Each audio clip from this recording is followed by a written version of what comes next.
Hi, this is a 403B event for our Cleveland Teachers Union.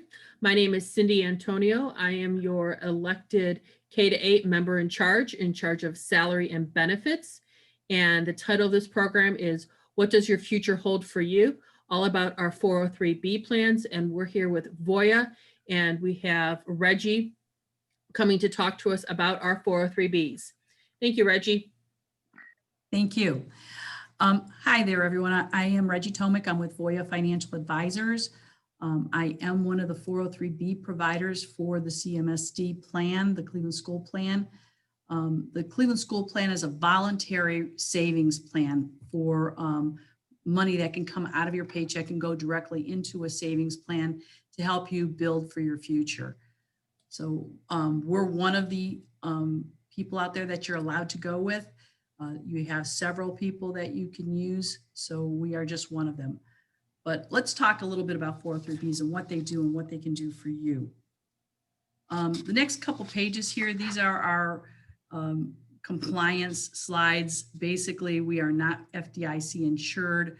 When you're putting money into annuities or into mutual funds, they're not going to be FDIC insured. That's for a bank, basically. Any of the products that I talked about today are going to be coming through Voya Retirement Insurance and Annuity Company. And then the other thing that is important to let you know is that when you're dealing with variable annuities or mutual funds, they're not for short-term investments. So you shouldn't be looking at this account like an account that you're going to be buying a car with or anything like that. It's supposed to be for long-term. That's why you're going to have a couple sets of rules out there that you really have to take a look at. Our federal government does not let you take money out of this account prior to being age 59 and a half because it will have a 10% penalty on it. So you do want to be careful as to what you do when you take money out of these accounts if you need them. You do have access to your money if you need it, but that you should always talk to the person that you're working with about. So let's talk about savings though. We don't want to talk about taking our money out. We want to talk about saving for the future. So with the 403B plan and with retirement savings plans, currently there are 58.1 million Americans that receive Social Security. You folks don't receive Social Security. So we're going to this is the closest slide I could come to for you. But with your retirement, if you work until you're age 65 and you have 30 years of service, you're going to get 66% of your highest 5-year average in the system. So the big thing here is we're going to have to figure out where you're going to get the extra 34%. So think about this little orange part over here as the money that you still need to come up with after you start getting your STRS retirement or SERS retirement, depending on which plan you're actually in. So these two portions over here, again, you're in Ohio. Ohio is a little bit different. Your undefined resources or employment pension plans, your pension plan is pretty decent yet. You still get a very good amount of a payout if you're retiring with a full payout. A couple things I want to kind of mention though is that if you're not going to be retiring with a full payout, which means that sometimes people want to take a reduced benefit, which if you're between the ages of 52 to 60 and you have 30 years in the system, your payout could be as low as 42.2%. So the big question there is, where do I come up with 58% in order to make myself whole?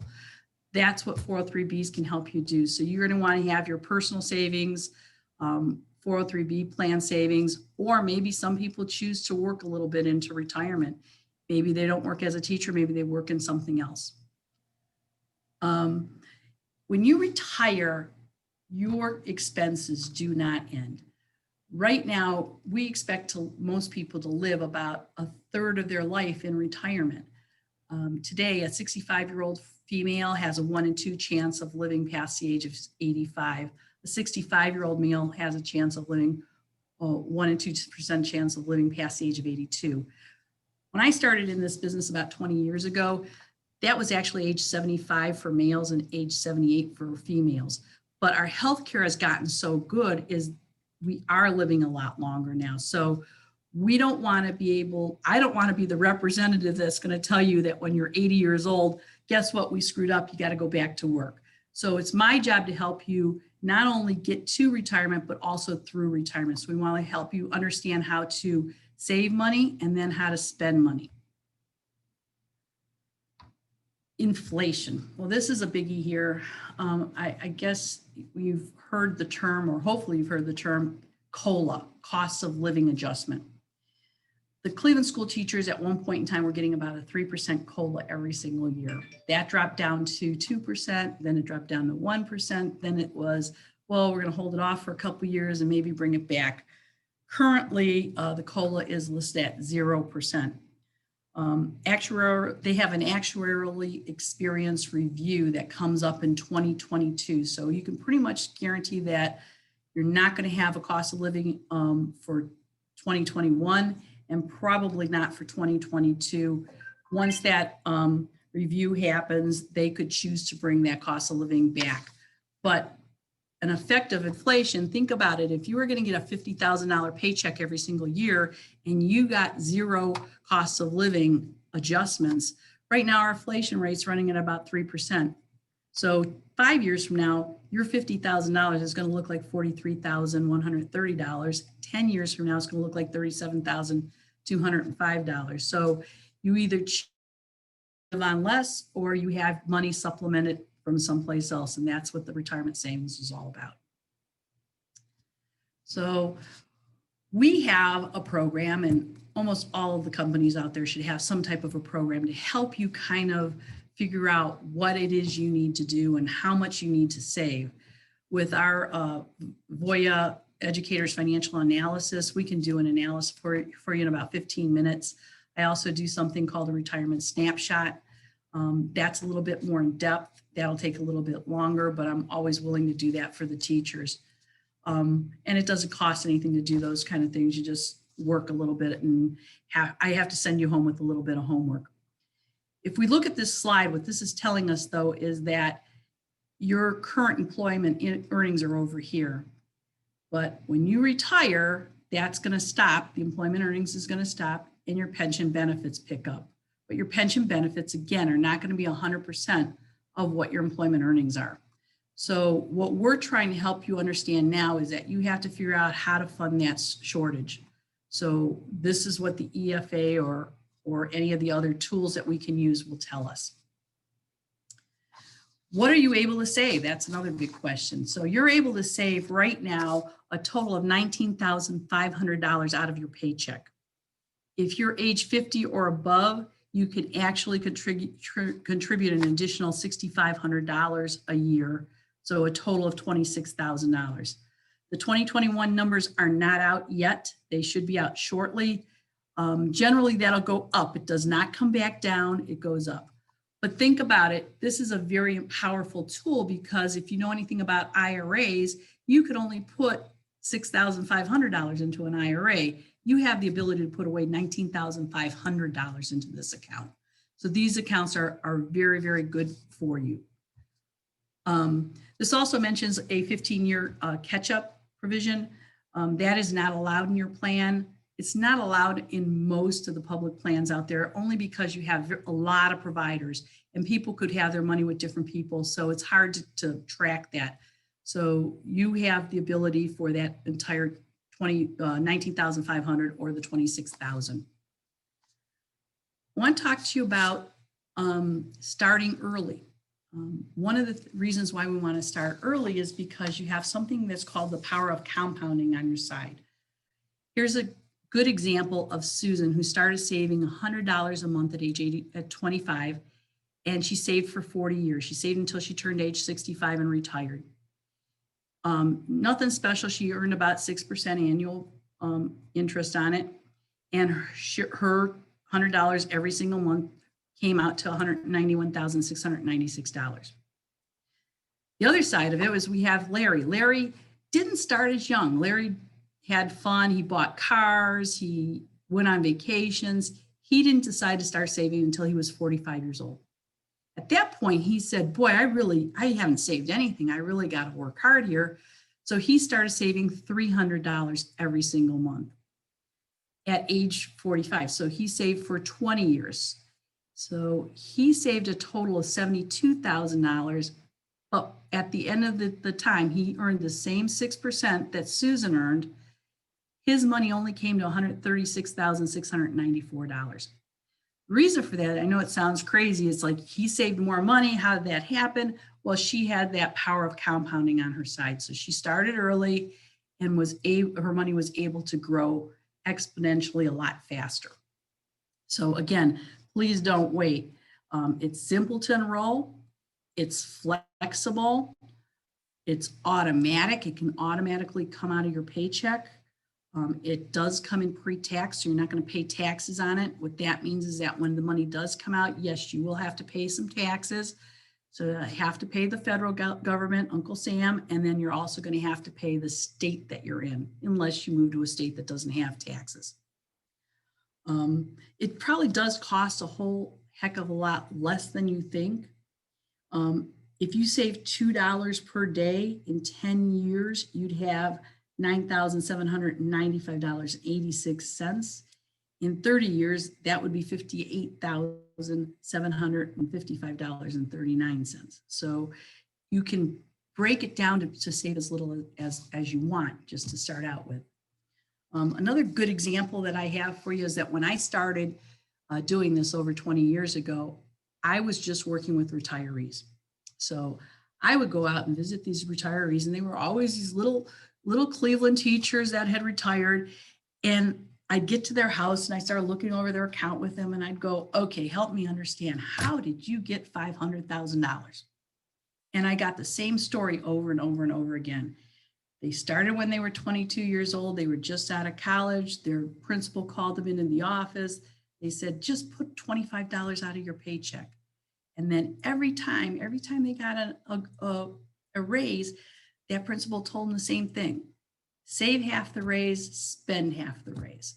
And they were able to amass on a huge amount of money, $500,000 over their 30, 40-year teaching career.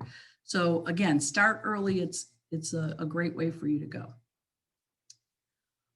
Also, it may not cost as much as you think, because if you wanted to take $100, or actually $75, let's say you could afford to save $75 a month, and you were going to take that $75 and you were going to send it over to your bank, you'd send $75 over to your bank.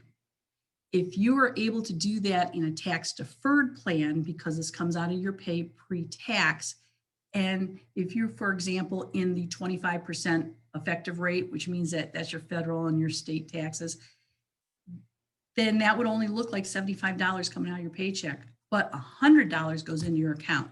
So if you're sending $75 to a bank or to a mutual fund company, or you're in an after-tax account and you turn around and you're sending $100, you can do that in a pre-tax account. You'll have more in that pre-tax account at the end of the time. Again, if you're over the age of 50 years old, you have something called a 50 plus catch-up provision out there. So you're able to save the entire $26,000 into your account. And the reason you may want to do pre-tax savings like this is you can find that tax deferral can be very attractive. Again, today we know what the taxes are going to be. We don't know what they're going to be 10 years, 15 years from now. But because you are retiring, when you do retire, some people don't retire in the same tax bracket. So if you're in a lower tax bracket, it's definitely going to be attractive. If you're in the same tax bracket, it's not going to hurt you. You're just going to have nice savings that you can use. So if you want to save money into an efficient place, pre-tax is always going to be your buck. Payroll deductions make contributing painless. Absolutely. You want to pay yourself first. If you don't see it, you don't spend it. So having these payments come out automatically from your paycheck, then you don't miss it. So it is the most efficient way to save for your retirement. So rule of thumb, how much should I save, Reggie? How much should I save? I tell people, well, it just kind of depends. If you are in your early stages of work life, what the Department of Labor will tell us is that if you take 10% of your gross income each year and you save that, you're going to be fine for retirement. If you're in those later stages, like Larry was in those later stages, then we see that he has to work a lot harder, save a lot more, and that needs to be reviewed consistently. This says review every 2 to 3 years. I believe in reviewing every 6 months to every year. So how much should you save, where and when? Again, that's going to depend on your stage of life. That's going to depend on what you're trying to accomplish. Diversified portfolios. Look at this. When I look at this chart, I think about it as a well-balanced diet. So if you are someone who's going to sit there and eat donuts all day, then you're going to probably have some health issues, and you're probably going to have some weight issues and some other things going on with your life. So this little slice down here represents on a balanced, a well-balanced diet, what we should be doing if we're going to be eating donuts. We should only be having them some of the times, not all of the times. The stuff up here, this is your fruits and your vegetables and your meats and everything else. We need to have a certain percentage of everything in order to have a healthy diet. So that's how your portfolio should be as well. You should have your portfolio well balanced, and that's something we should look at from time to time. So what is a mix and what is investing? We're looking at reward and risk. The lower your risk, the lower your reward. So when we're looking at investments that are very conservative, then we're not going to get very much out of them. So when you go to a bank and you buy a CD, what are they offering you right now? They're offering you probably way less than 1% because it's not very risky. When you're going out and you're buying a mutual fund that's very risky, then you might be up there in the aggressive portion. So what we want to do is we want to take some time with our clients. And we want to talk to them about risk and reward and what's important to them and how aggressive you should be. One of the easiest ways that I've been able to explain this to people is think about where you are when you're on the freeway. Where do you drive? Do you avoid the freeway altogether? Then guess what? Maybe you need to be someplace where you're just going to earn a certain percent of an interest rate because you're so afraid of everything. Are you in that slow lane when you come on, the lane that you come on and off, and you're taking your time and you're just kind of moving along? Then you're probably more of a conservative type of investor. If you're somebody that's out there that you're zipping through traffic, you're going in and out, you're cutting everybody off, then maybe you're very aggressive. So if you don't know anything about investing, that's a great way to start. Just kind of think about how you drive. How do you drive? Are you a little aggressive out there, or are you kind of even more moderate? You kind of just stay in that middle lane. So we can build a portfolio to help you understand what you have. With the my accounts, for example, we have over 100 different investment options. If you can't find somewhere to invest in it, you're probably not going to find it because there's a lot of different investment options out there. So when we diversify a mix of investments, we look at what the asset class is. So again, let's go back over to where I talked about risk and then potential return. If you want to be extremely safe, you want to be in something called a stability of principal. Our account is an annuity-based account. So our annuity-based account has something called a fixed account. That's a stability of principal account. The fixed account we have right now is guaranteed to earn at least 1%. I believe right now we're paying about 1.5%. So if you want absolutely no risk, you can put the money in there and just earn 1.5%. If you go up the scale of risk, bonds would be next. Bonds are someplace you're going to earn somewhere between 3 to 7% on an average over a long period of time. And that's but bonds can also lose money. Anything that's above this stability of principal portion does have the ability to lose money. Being in the stability principal account, you have the potential to lose money. And how do you lose money inside of that type of an account? Remember that slide that we had a few slides ago that said you could have the potential of not meeting your cost of living? Think about it. If the cost of living is at 3% and you're sitting someplace earning 1.5%, you're actually losing money. You're not making money. So being able to be in an investment mix and have an investment mix out there, you may be doing yourself a greater good by being able to have a longer especially if you have a long time horizon, you have the ability that you can be a little bit more risky. Balanced accounts, those are funds that will be already in asset allocated. These are funds that are like kind of pre-asset allocated for you. A balanced account or an asset allocated account may say something like, we're going to put 60% out in the stock market and we're going to put 40% into bonds. That would be a moderate risk approach. So those are pre fab funds basically. That means that there is somebody out there making those decisions for you. Large cap companies, small and large cap growth and value companies.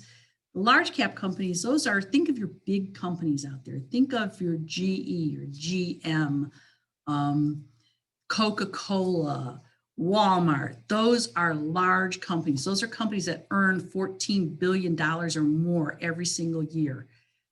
That is, these are a little bit more risky, but they're also a little bit more stable because they kind of understand what they have to do. And they are the companies that have been out there for a long period of time. Small and mid-cap companies, a small company fund is a fund that's going to have companies that earn $1 billion or less. A mid-sized company fund is going to have in between that $1 billion a year to the $14 billion a year that we see in the large cap companies. And then specialty funds, think of when people say, I want to buy gold, I want to buy precious metals, I want to buy natural resources. Those are specialty funds, technology, funds like that. So that falls into the next risk category. So you're going up this risk scale again.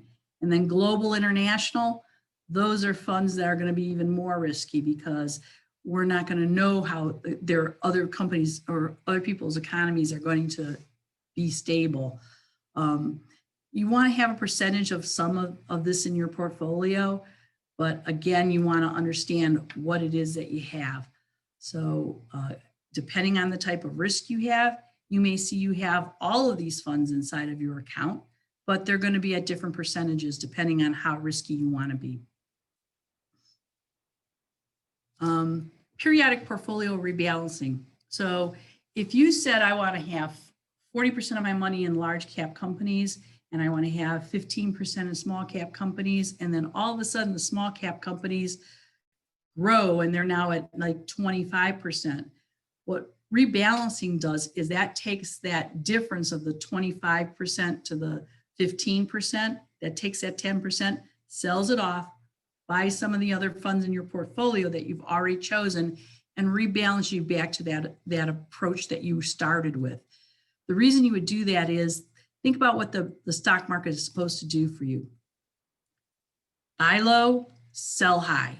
So in times when the markets swell, you can get rid of some of the things that you've had that have grown exponentially and then go back to where you were and you'd make out better off in your portfolio. So you don't want to be to a point where you have something that is now more risky than what you really started with.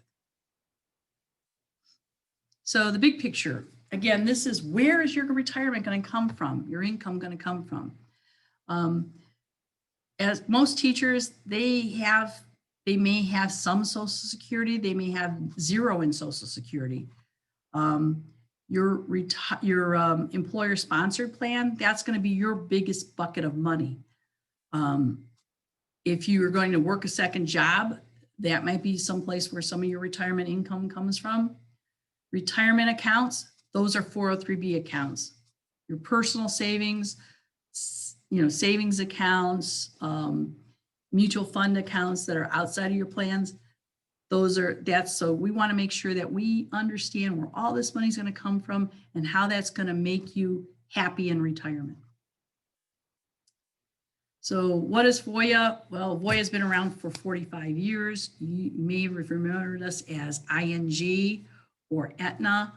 We've been working with the teacher market for that 45 years. We have award-winning communications. We have flexible technology. You get local personal service with someone like myself, and we're dedicated to helping you reach your personal retirement objectives. If you'd like to try our online calculators, if you'd like to kind of, kick the wheels a little bit, go to Voya retirementplans.com and check us out.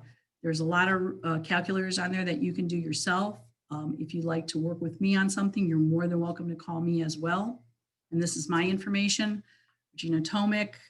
And you can reach me by either calling 216-401-6773 or by emailing me at regina.tomek@voyafa.com.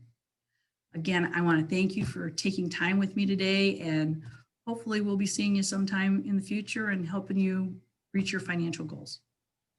Thank you. Thanks, Reggie, for doing this for us. I'm going to stop it here so we can do a small question and answer session for our members that have any questions.